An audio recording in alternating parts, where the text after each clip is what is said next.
A principios del siglo XI, Alfonso VI, rey de Castilla, ordenó la repoblación de la ciudad de Ávila.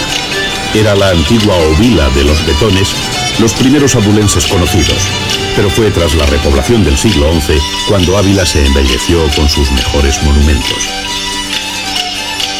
Fue en esta época cuando se construyeron las murallas, levantándose sobre unas romanas más antiguas.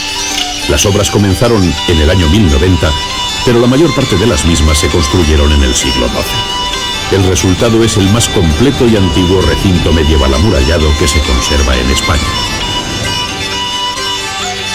Nuestra primera parada en la ciudad fue para visitar el convento de Santa Teresa, religiosa cuyo nombre e historia van unidos al de Ávila. El convento se levanta sobre el solar de la Casa de la Santa y en su interior se pueden ver recuerdos personales de Teresa de Cepeda, Santa Teresa de Jesús.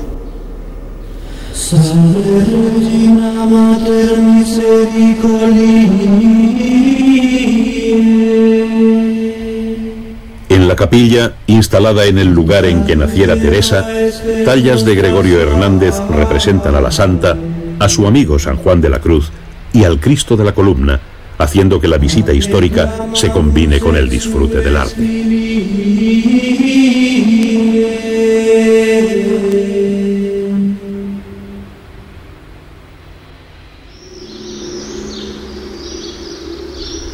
Como parte de las murallas, despuntando entre el resto de los edificios, se levanta la catedral más antigua de España dentro del estilo gótico de transición.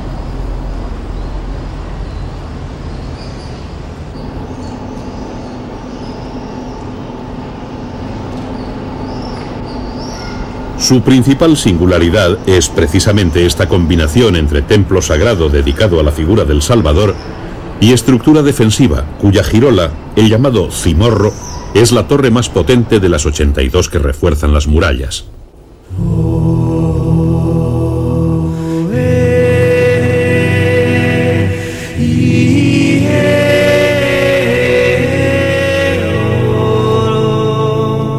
La doble función de la girola no es la única particularidad de la catedral. Ninguna otra en España tiene 3 naves con doble ambulatorio alrededor de la capilla mayor. Esta, adornada con el retablo entre gótico y plateresco de Berruguete, Santa Cruz y Borgoña, es de por sí motivo suficiente para venir a conocer Ávila y su catedral.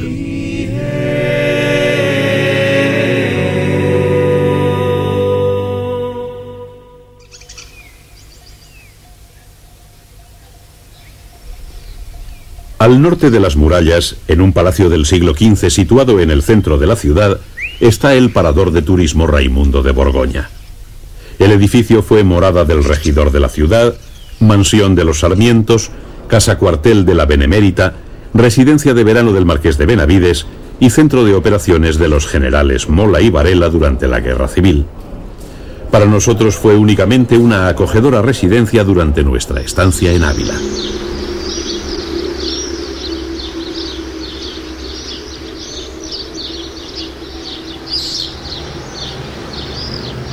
Para el visitante de la ciudad, los alicientes no acaban al salir de sus históricas murallas. Las iglesias románicas extramuros son una prolongación de la monumentalidad del casco antiguo abulense. Iglesias como la de San Vicente, la de San Pedro o las más pequeñas de San Andrés y San Segundo ofrecen una imagen clásica medieval, sirviendo de inmejorable prólogo o epílogo al visitante de la ciudad de Ávila.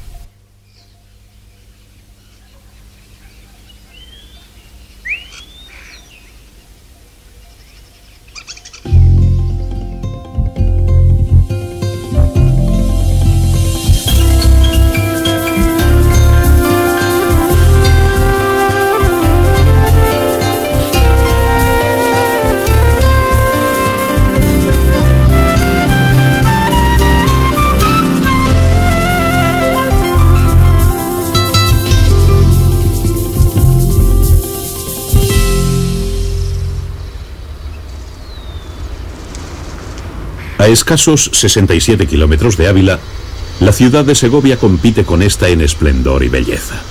Su alcázar, uno de los primeros castillos españoles, rompe la austeridad de los páramos cercanos con su reconocible torre de Don Juan II, la Torre del Homenaje.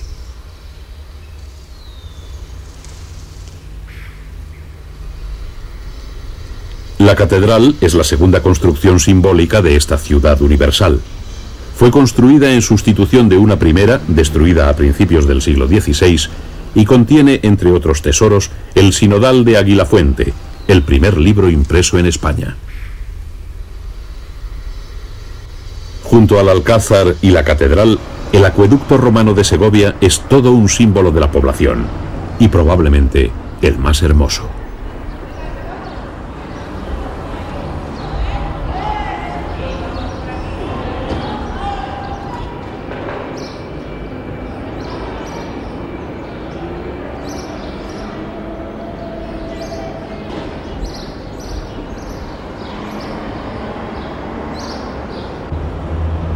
El acueducto de Segovia es la construcción romana mejor conservada del mundo. Las últimas dataciones sitúan su construcción alrededor del año 50 después de Cristo. Casi 2000 años de antigüedad para una obra hidráulica monumental realizada con aparejo de sillares sin cemento de ninguna clase. Todas las piedras se ensamblan por su propio peso y, sin embargo, ayudadas por pequeñas restauraciones, han aguantado impasibles hasta nuestros días.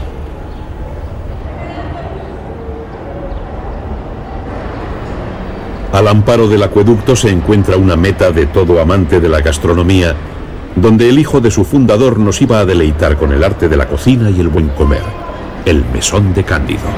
Hoy se parten los cochinillos asados con el borde de un plato. Antigua celebración que se hace en este mesón desde los tiempos de nuestro señor el rey don Enrique IV de Castilla. Y siempre fue necesario tener un permiso real que ustedes hoy tienen aquí. Por ende, y por el privilegio de su somentado, yo, hijo de Cándido, quien fue mesonero mayor de Castilla, quien fue refrendado por su majestad el rey nuestro señor, don Juan Carlos I de España, lo pago incontinenti y para vosas señorías. Mirad. Y cuando Cándido partía los cochinillos con el borde de un plato, en aquella ceremonia que hizo famoso en el mundo entero, decía estas palabras: los cochinillos serranos que en estas tierras se crían son un sabroso llantar que rellene catiforra. regado con buen vinillo, vino clásico del Chorra y vino del Terminillo. Yo os ofrezco en el ya el fuego de un corazón que late en este mesón alegre como un cantar. Y os brindo también con él, y a la usanza de Castilla, buen jarro y tosca vajilla, buen llantar, limpio mantel.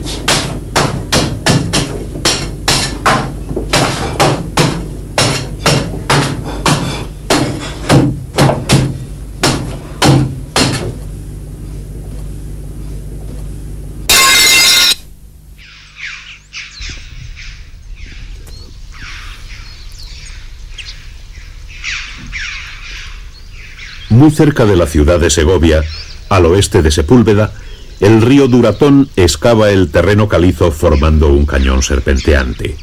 El hombre y la naturaleza forman parte de las hoces del Duratón y el descenso del río está salpicado de sus distintas manifestaciones.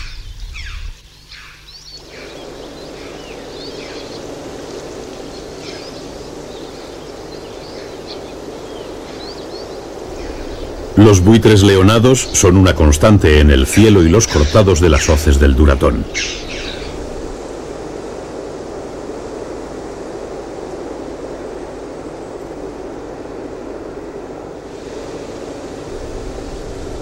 Su vuelo majestuoso les permite explorar grandes distancias buscando alimento desde la altura. Las ovejas y cabras muertas suelen ser la base de su alimentación, y los rebaños que pastan por los campos segovianos les proporcionan una importante fuente de recursos. De esta manera, los buitres realizan un importante papel sanitario en los campos. Cuando un animal muere, como es el caso de esta oveja, aparecen de inmediato pequeñas aves carroñeras. Los córvidos tienen que darse prisa porque las rapaces no tardan mucho en aparecer.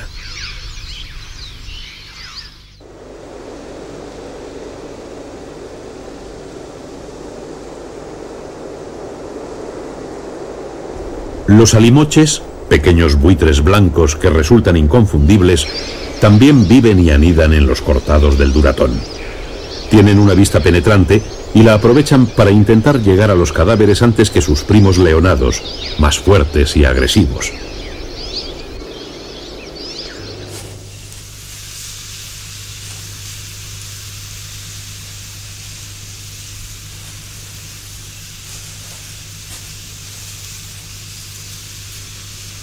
El color llamativo de los alimoches y el movimiento nervioso de los córvidos se detecta fácilmente desde el cielo, y los buitres, que se reparten el territorio cooperando en la búsqueda de alimento, no tardan en verlo y dar el aviso.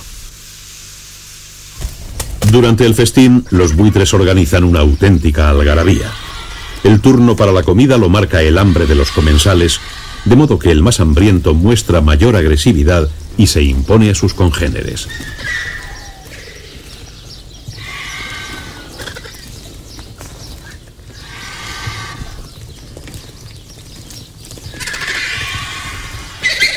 Cuando dos tienen un hambre similar, se producen peleas ruidosas, en las que pese a las apariencias no suelen causarse el menor daño. Los buitres hambrientos que han conseguido llegar a la comida van saciando su apetito y esto reduce su agresividad, con lo que no tardan en cederle el turno a un nuevo comensal más hambriento y por tanto más agresivo.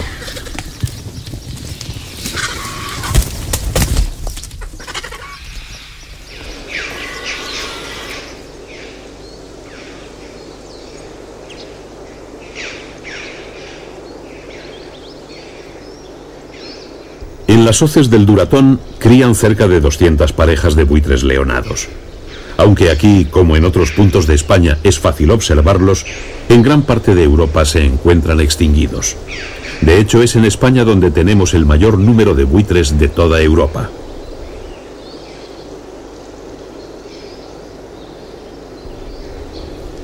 En el mes de febrero, las cornisas del cañón acogen a las parejas nidificantes.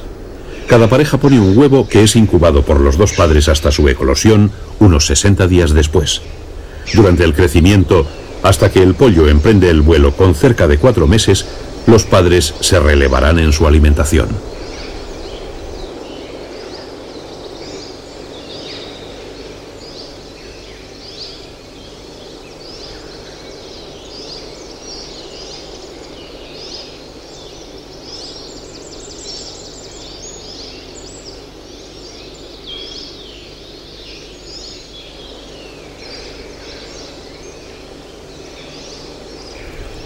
Alrededor de cada nido y posadero de las paredes del cañón se va formando una capa de excrementos secos de los buitres. Cuando el sol de mediodía entra en el cortado, los excrementos blancos reflejan la luz, produciendo un efecto deslumbrante. El calor aumenta entonces en el interior de las hoces y los padres se sacrifican convirtiéndose en sombrillas de sus recientes retoños.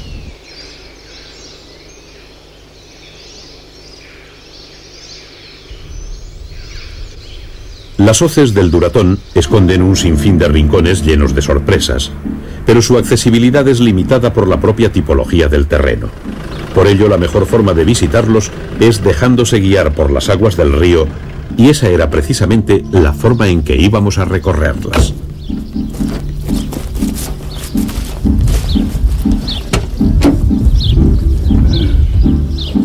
Bueno, vamos a quitar las cinchas de seguridad primero, ¿vale? Vamos. Ahí va un pulpo.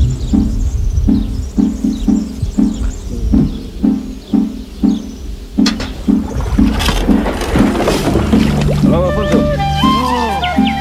No te lo he puesto.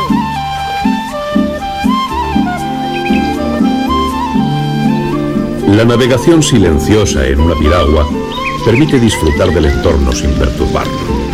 Diferentes servicios locales ofrecen la posibilidad de alquilar piraguas y kayaks para adentrarse en las hoces, acompañados, si se requiere, por un guía local.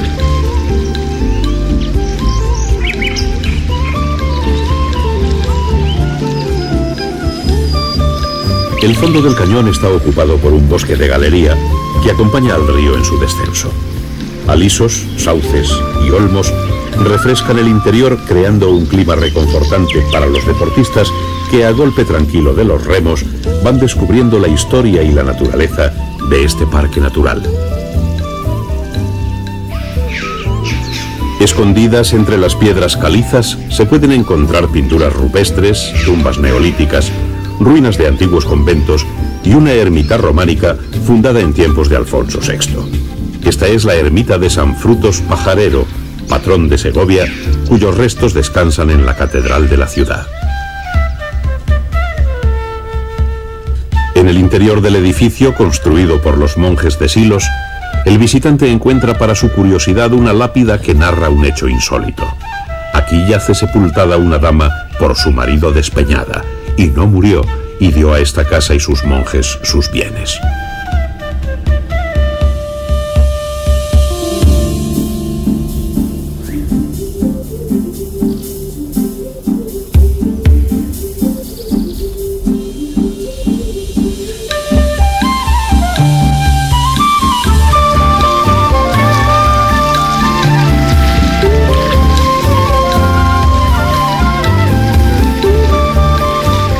Nuestro recorrido por las hoces del Duratón iba a ser el último objetivo dentro de la provincia de Segovia.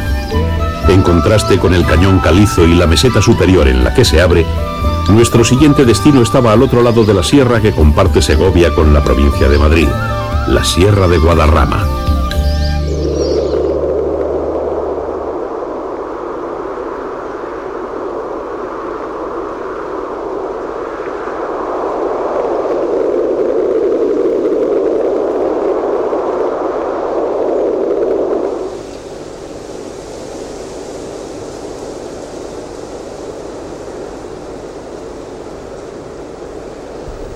Durante la estación fría, entre noviembre y abril, la Sierra de Guadarrama recibe una importante precipitación de nieve.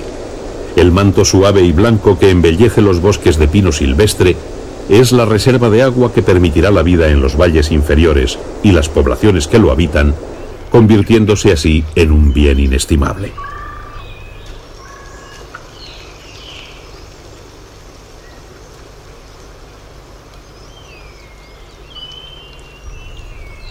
En el invierno el bosque parece dormido. Un mundo silencioso cubierto por la nieve y el hielo ha sustituido al bullicioso bosque otoñal.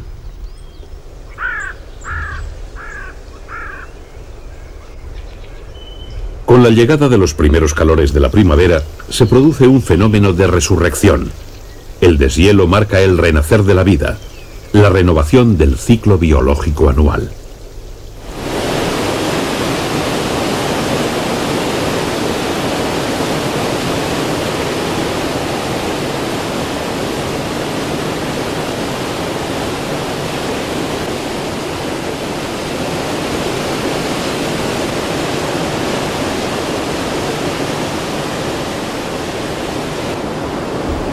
El Lozoya es uno de los ríos que nacen en la Sierra de Guadarrama.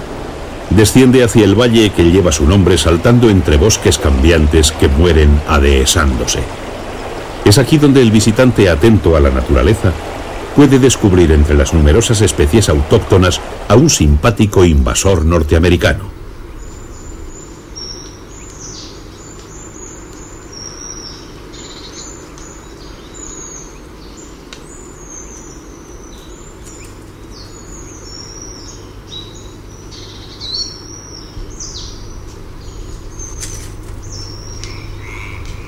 Desde los años 20, en que se generalizó en Europa la cría de bisones para peletería, las repetidas fugas de las granjas donde se cría han convertido al bisón americano en un animal común en todo el norte del viejo continente.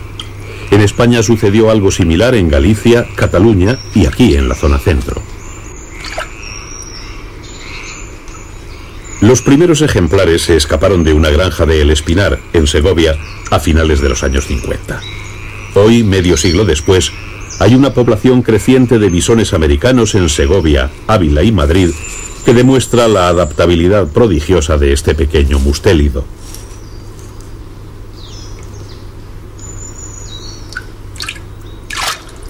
El bisón vive siempre en las proximidades de ríos o embalses. Es un excelente buceador que puede bajar hasta los 5 metros de profundidad y recorrer hasta 30 metros de longitud debajo del agua. Aquí, en el Lozoya, aprovecha la riqueza del río para pescar las bogas que remontan la corriente y en algunas ocasiones alguna que otra trucha.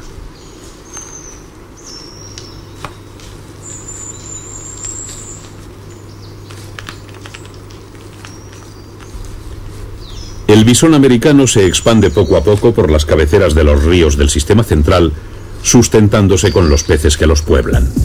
En los cursos altos de muchos de estos ríos viven truchas, tanto comunes, autóctonas de nuestros cursos, como las arcoíris, importadas de los Estados Unidos.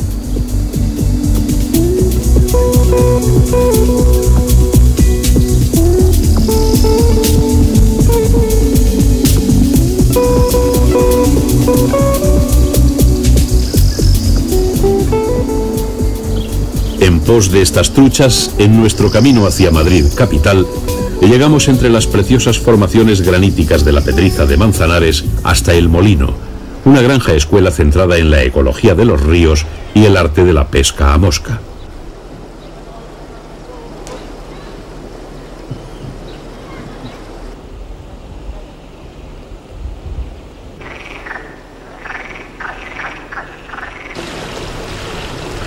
Surgida de la iniciativa privada de Lorenzo Rodríguez Sánchez, un ingeniero de montes madrileño, El Molino es una asociación que vive para y por el río y su ecología. Sus instalaciones y actividades están divididas en 3 secciones principales: la investigación, la enseñanza y la pesca a mosca.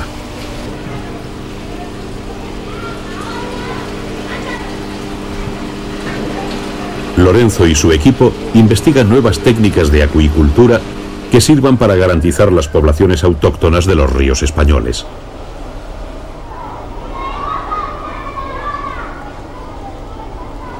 Junto con la investigación, como apuesta de futuro más interesante, El Molino cuenta con instalaciones donde se imparten cursos de ecología fluvial que ayudan a las nuevas generaciones a comprender el funcionamiento y fragilidad del río y sus especies.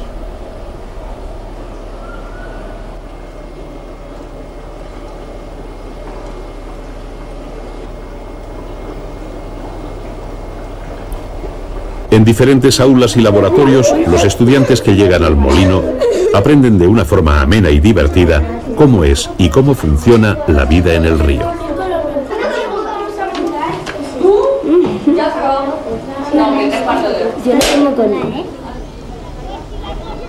Y para completar el aprendizaje y la diversión, estos mismos chicos pueden realizar una iniciación a la pesca a mosca, con lo que aprenderán a dar los primeros pasos en un deporte tan bonito como ecológico.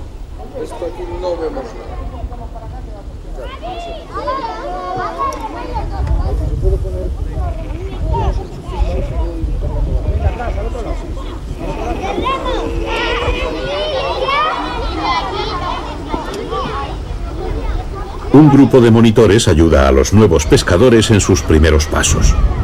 3 grandes estanques, reminiscencia de un antiguo molino harinero de Manzanares el Real, sirven de campo de pruebas donde truchas y algún black bass pueden ser pescados.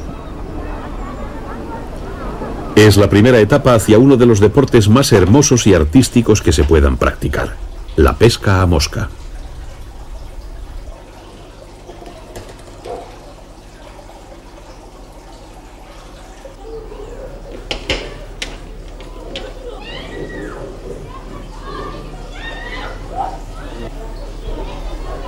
Como club de pesca a mosca, el molino ofrece atractivas posibilidades a los ya iniciados.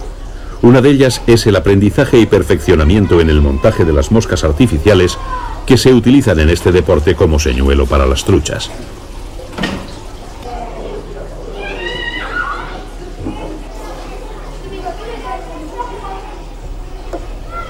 El montaje de moscas a base de elementos naturales, tales como plumas de distintas aves y pelo de diferentes mamíferos, da idea de lo artesanal y artística que es esta modalidad de pesca. Las moscas bien acabadas son auténticas obras maestras.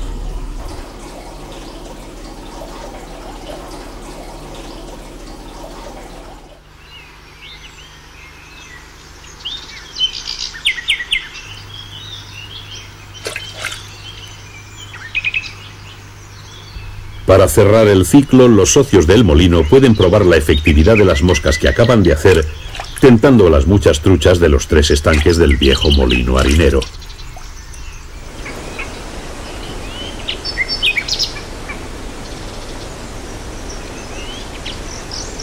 Hay truchas comunes y truchas arcoíris de diferentes tamaños. El agua del joven Manzanares renueva constantemente los 3 estanques y las truchas viven a sus anchas sin necesidad de alimentarlas artificialmente, con lo que se consigue que sean vivaces y peleonas cuando se logra clavarlas.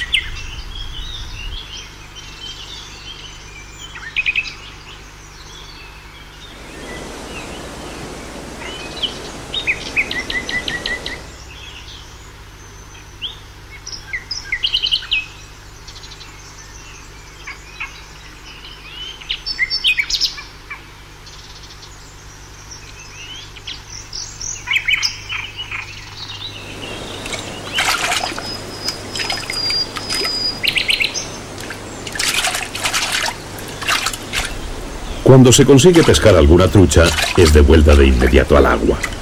Los pequeños anzuelos de las moscas artificiales apenas dañan a los peces y aquí además tienen que tener la muerte anulada, es decir, se les quita el pequeño arponcillo final. De esta forma se enseña y se practica la filosofía ecológica de la captura y suelta que hace compatible el disfrute de la pesca con el respeto a la vida de las especies.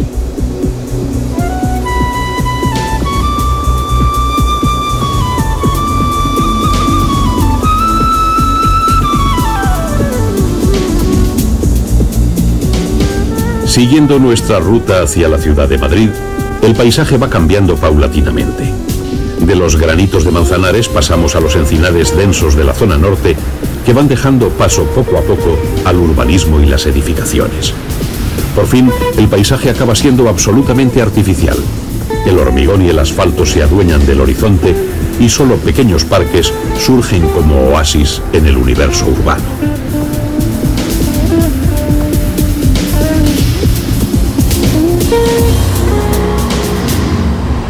Madrid cuenta con un patrimonio histórico artístico